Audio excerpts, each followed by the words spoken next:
August. All right. Really pleased with the close. Final 12 minutes on Sunday. A lot of lessons learned throughout the game, but really like the way we finished the game, both offensively and defensively.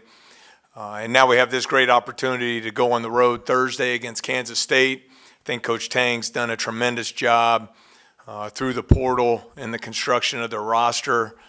They're playing really unselfishly on the offensive end of the floor. 20 assists a game, really a beautiful way to play the game. They're shooting it exceptionally well from three, where we've been really strong defending the three through 2 games. That will certainly be put to the test there. I think on the defensive side of the ball, great schemes, very unique coverages. It's disruptive. They're forcing 16 turnovers a game there. The rim protection has been fantastic. Really a veteran team. I mentioned the portal, but then also guys like Nguessen, who's you can tell he put in the work in the offseason. He's been terrific through 2 games, mainly at the 5 position, but we'll slide to the 4 a little bit. So really talented team and a great opportunity. It'll be a phenomenal environment, sold-out crowd Thursday night. So looking forward to the trip to Manhattan. Coach, have you noticed, I guess, Cam Carter before this quote-unquote revenge game, have you noticed anything different in terms of his preparation so far this week? Yeah, I don't think it's any kind of revenge game. I just think it's next opportunity for him. He had a great experience there playing for Coach Tang. Got to go to 2 postseasons. Impact winning there.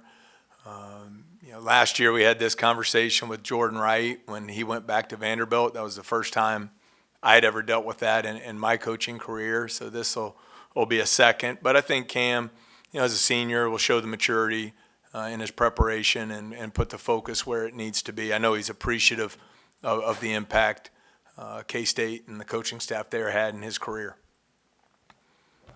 Yeah, I know you have a lot of guys on this roster who have been on the road before and played in these games. Just what do you stress, though, I guess, in the first game, because this is such a new group overall in terms of the 7 new guys playing together. Just what do you stress in the first road environment that these guys are going to be facing? Yeah, I think it's, Glenn, the same whether your home road is, can we put our focus where it needs to be, that 94 by 50-foot court, to do the things we need to get done to be effective as a team. I thought, this past weekend, a lot of distractions. There was a lot going on, and I thought that showed in our first half performance. We weren't where we wanted to be, so I think there were some lessons learned there. But I think as cliche as it is, control what you can control, and Kansas State, both offensively, defensively, and even in special teams, put you in some positions you have to be well prepared. And they have to execute at a high level. So we'll need to have our focus where it needs to be for 40 minutes.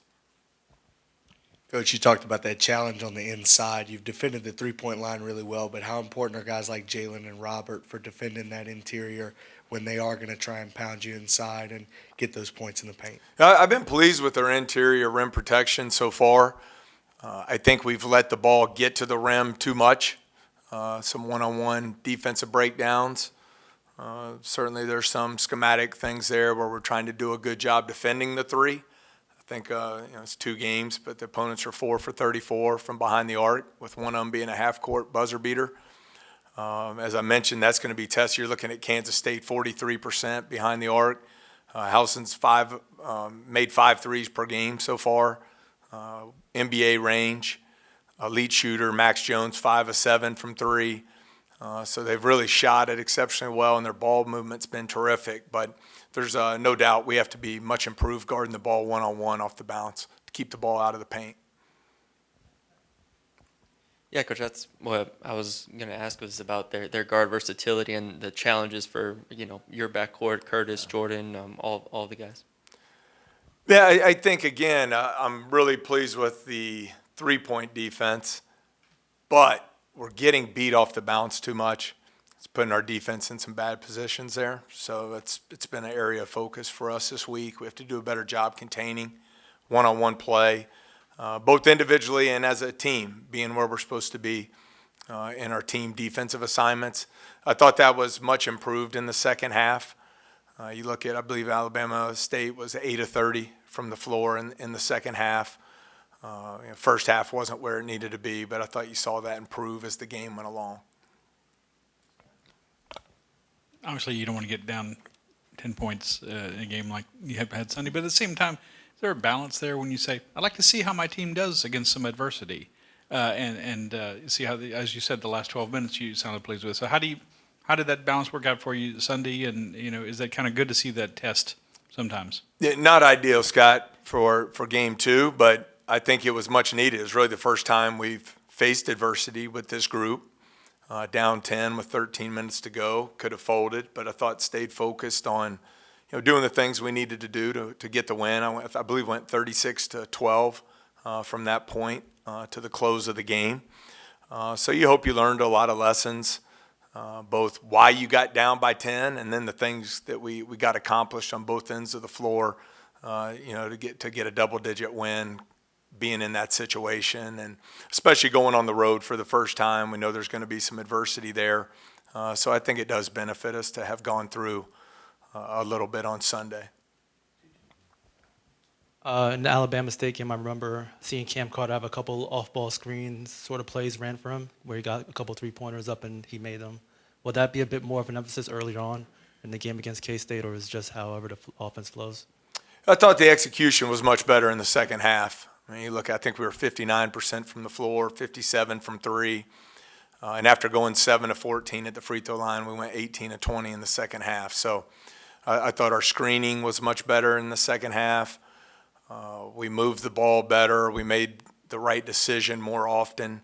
Still too many careless turnovers that'll get put to the test against a very active K-State defense on Thursday. But it's so early in the season. We got to continue to get better in all areas. But screening, both on the ball and the off the ball screens, will continue to be an emphasis for us. It's pretty clear through 2 games you guys want to feed Jalen in the post and you want to get him involved, around the rim. How much of that was stressed this offseason, and how much of that went into maybe some of the work he did on his body? Because he looks a little stronger than maybe he has been in years past.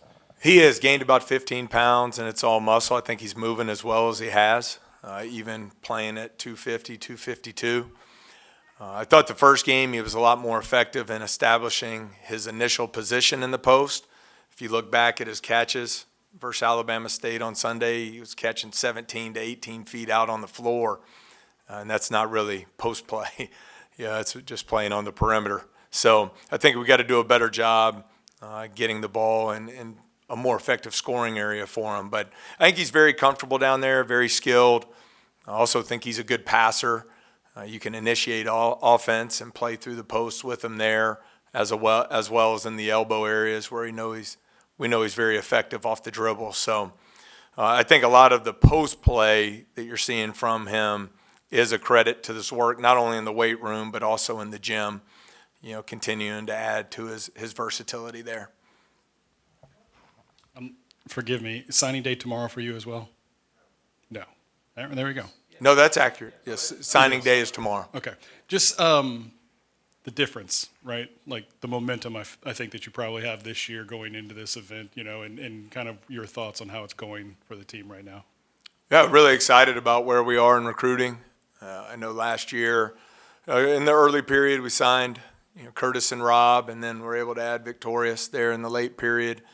Ended up being a top 10, top 12 class, depending on where you look. I think our class, depending on what you use right now, is anywhere from top 5 to top 12 again this year, and want to continue to build on that. So, I think when you're trying to build a program, you got to stack classes back to back to back, and then I know while it's early, just 2 games in, I think you see the impact of the 3 guys we brought into the program out of the portal, and Jordan Sears, Cam Carter, and Jai Bailey. So, really fired up about the direction and look forward to celebrating our signees tomorrow. You talk about getting those guys in the portal, Cam, Jordan, and Jai. How important is Jordan in particular, a guy who's had a bunch of experience playing point guard at a very high level? How important is that as you go into a road game, big challenge for them with the composure and things like that? How important is a guy like that to keeping the offense in flow and in rhythm? Well, it's going to be huge. I mean, we all know the importance of the point guard position. I think if you look back at his track record in these road games, against Power 4 or whatever it is now, Power 5 opponents. He's fared well over the years. An elite three-point shooter. I thought you saw him be a lot more effective in the middle ball screen actions in the second half on Sunday, and we expect that moving forward. So has to avoid foul trouble, got in a little foul trouble in the first game. But I think having a point guard that can shoot it, also run your team, he can create out of ball screens, will be really important, especially on the road against, I can't overstate it enough. I think a terrific defensive team in K-State. Hey, Coach, just how's Noah Boyd doing with his knee recovery? Yeah, I've been really pleased with Noah. He's not close to game action yet, but he has recently been cleared for practice, live competition, 5-on-5 for the first time here in the last week or so. 7 foot, 260 pounds, very physical. I think he'll really be able to help us from a defense and rebounding standpoint. He's just got to continue to build that trust and confidence as he makes his return from a long layoff coming off the knee surgery. All right, thank you, Coach. All right, thanks so much.